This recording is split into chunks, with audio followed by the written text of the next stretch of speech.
So, Heather, it's the second hour of the program. It is 2019. We finished the third hour. I should say the first hour when we were talking on a bit of a cliffhanger. And there was actually two cliffhangers. One was why, if we both, and I think we're in agreement on this, we both think that the only way that we're going to see the Republicans have to get out of this jam they're in, which is that the pressure of the shutdown is working on them. They're afraid, particularly senators who are up for re-election in 2020 are getting nervous about this. I would include Mitch McConnell. I think he's more afraid of a primary challenge, frankly, than he would be the general, but who knows? He's not going to tell Donald Trump that his fantasy wall can't happen. Meanwhile, there are more Republican defectors. It seems to me the only option for Donald Trump is to declare a fake state of an emergency so he can claim that he is building his fake wall and end the real government shutdown. But what strikes me, and then the second question we have, which was also the cliffhanger, is what is the Democrats' position on immigration? But before we get to that one, I thought this week on Tuesday night that Donald Trump, it certainly felt this way Monday afternoon when he tweeted this, that he was going to declare some type of national emergency, which of course couldn't be more fraudulent. And of course, the fact that it was completely fraudulent would be in no way a deterrent for Donald Trump to go out there and make that claim, and wouldn't suggest any accountability. I don't know that there would be. But he would have gone and claimed a state of an emergency, that he could reappropriate funds, presumably set aside for the military, and use it to get the military to build a wall or to start to construct it or, design it or, pretend that it was going to be there, do a paper mache replica of it or whatever it was. And so he had this 5-10 minutes of national airtime, and he didn't do it. And I was under the impression, I got the distinct impression that they got pushback from somewhere in the government. Maybe it was from the military. Maybe it was from members of the Senate who were like, don't take money from the military. Or maybe somebody said, hey, you're setting a precedent. Like, could Bernie Sanders declare a state of national emergency about global warming? I mean, who knows, right? Like, but I got the distinct impression that that was their original plan, and then they backed off it. And I just don't understand why they did that, because even if they come out later in the week and say it's a national emergency, and as skeptical as people would have been on Tuesday, they're going to be that much more skeptical on a Friday, because if it was really an emergency, why didn't you do something about it 3 days ago, right? Or 2 weeks ago when the Republicans controlled the Senate? I mean, what do you think was behind that? I have exactly the same question you do, and I had exactly the same idea that this was this was his first Oval Office address.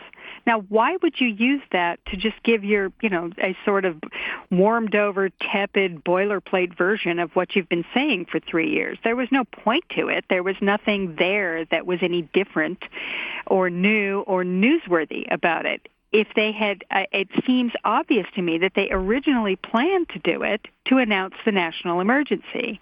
And somehow or another, I think, like you, that somebody got to them and said, no. I have no idea what that was. It could have been any of the things you mentioned. But if I were to guess, I would think that somebody said, the Republican Senate is about to blow.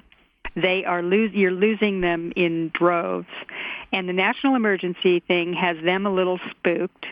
And so what you need to do before you declare your national emergency, you've got to go out and make a good faith effort to persuade, to act like you're trying to persuade the American people and the Democrats to come around to your idea. And only then, once you've done that, you've gone the extra mile, can you say that, well, I have to take matters into my own hands because the Democrats are obstructing us in the Senate. We need 60 votes. I'm guessing that's what it is. But like you pointed out, it could have been anything. Could have been the military, could have been some other thing that somebody said. I don't know. But he certainly didn't seem, he told the media, he said, I don't think this is really, there's no point to this, and going to the border is just a photo op. So, clearly he didn't think there was anything to it, and I don't know why he would have done it unless there had originally been another plan, that this was going to be a big newsworthy, splashy thing, because it's an Oval Office address. It's the first one. He knew he could get the entire, everybody, all the networks would cover it, and it would be a big deal.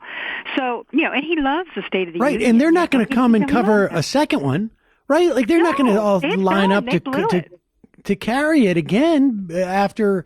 Are they going to say, oh, no, this time it's really going to be an emergency? Unless he declares war on Mexico, and even then, I'm not sure anybody. Yeah, right. Okay, Don. Whatever.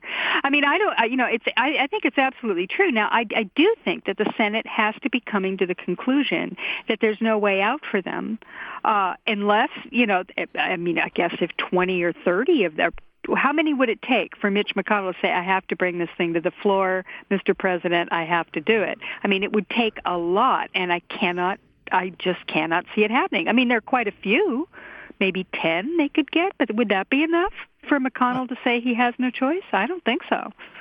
It's going to be fascinating because there's a lot of people who are going to pay for this in the Republican Party. Oh my God. I think voters, this isn't one of those things. In general, I think government shutdowns do not, people forget, right? We're 2 years away.